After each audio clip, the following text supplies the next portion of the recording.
Here's yet another film released in October that I wasn't able to cover because I was busy with my Best in the Horror countdown. So up today is the flawed but fun hodgepodge of a horror flick, Dark Harvest.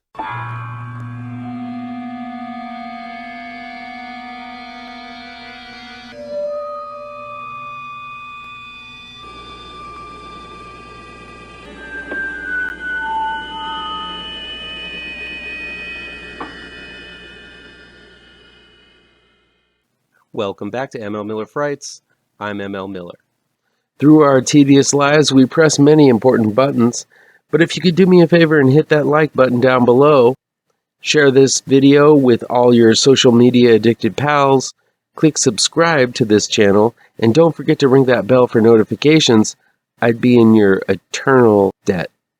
Dark Harvest is new streaming on demand from MGM and United Artists Releasing. It's directed by David Slade and written by Michael Gilio and Norman Partridge. It's the 1950s in a small Midwestern town that holds an annual celebration of the harvest where the senior class boys of the community are refused food for a week and then sent out into the streets to take on a mysterious entity called Sawtooth Jack, who rises from the cornfield every year on Halloween. The senior who kills Sawtooth Jack wins a new car. A new car! And a chance to leave the secluded town and represent the town to the rest of the world. One teen, Richie, played by Casey Likes, longs to win the Halloween competition and take out Sawtooth Jack himself. But his older brother won the competition last year, and his parents, played by The Haunting of Hell House's Jeremy Davies and Elizabeth Reeser, refuse to let him participate. But Richie sneaks out and does so anyway. Sometimes when you mix the right ingredients, something magical and fun can be made. The best way to describe Dark Harvest is to name the movies it's derived from. Children of the Corn meets The Purge, and Pumpkinhead is a pretty good summary of what Dark Harvest is all about. It's not bad to take elements from other films, but if I'm being honest, these lifts are pretty direct, and I would have preferred a little more creative juices used in order to distance these elements from the original material. Sawtooth Jack looks pretty much exactly like Pumpkinhead.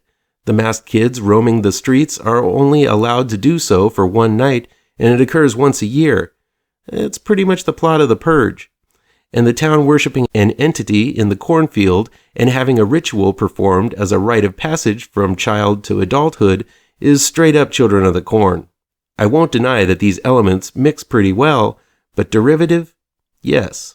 Yes, Dark Harvest certainly is.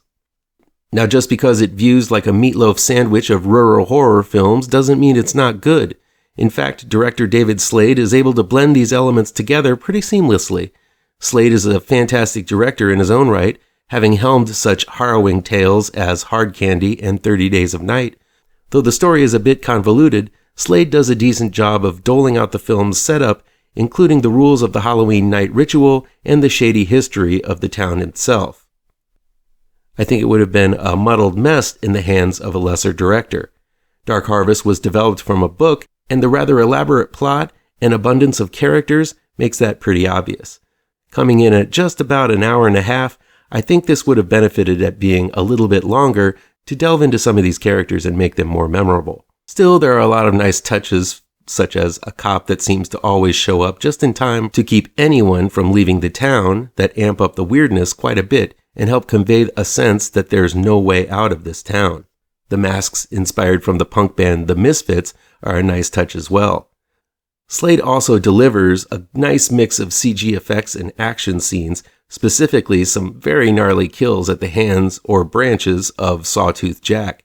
Sawtooth himself, while looking like a more vegetable-like Pumpkinhead, still is quite imposing, looming over the cornstalks and wandering through the town, taking out teens. While Jeremy Davies and Elizabeth Reeser do some great character work as Richie's parents and add a little gravitas to the mostly teen cast of characters, one of the biggest flaws of Dark Harvest is that the teen characters are bland and interchangeable, especially since most of them are wearing masks during the Halloween ritual in the climax. This makes it tough to distinguish one kid from another, but it does offer up a lot of fodder for the giant monster to plow through. If the script isn't difficult enough to follow, Dark Harvest has a subplot of a black girl who must deal with the racism of the 1950s small town. Unfortunately, Emery Crutchfield is subjected to this cliched and unnecessary subplot in an already thematically crowded film, and is never really given a chance to shine, but she does a decent job of doing it in the few scenes she appears in. Dark Harvest is far from perfect. In fact, it's kind of a narrative mess. Still, Slade does a decent job of wrangling it all in and keeping things moving at a brisk pace. I gotta give him some credit for maintaining some kind of sense to it all. The action and gore are rock solid, leading to some memorable scenes of carnage and violence in the climax. While it's obvious what films Dark Harvest pulls from, it incorporates the best elements from them. It's not as deep or resonant as it wants to be, but I had a lot of fun with Dark Harvest, despite its flaws. Still, Dark Harvest has enough going for it that I think it's going to be a movie that people are going to revisit over and over again come Halloween time.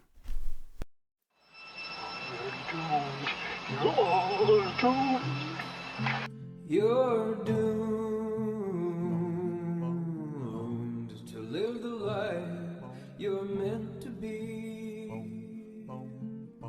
stuck inside your reality.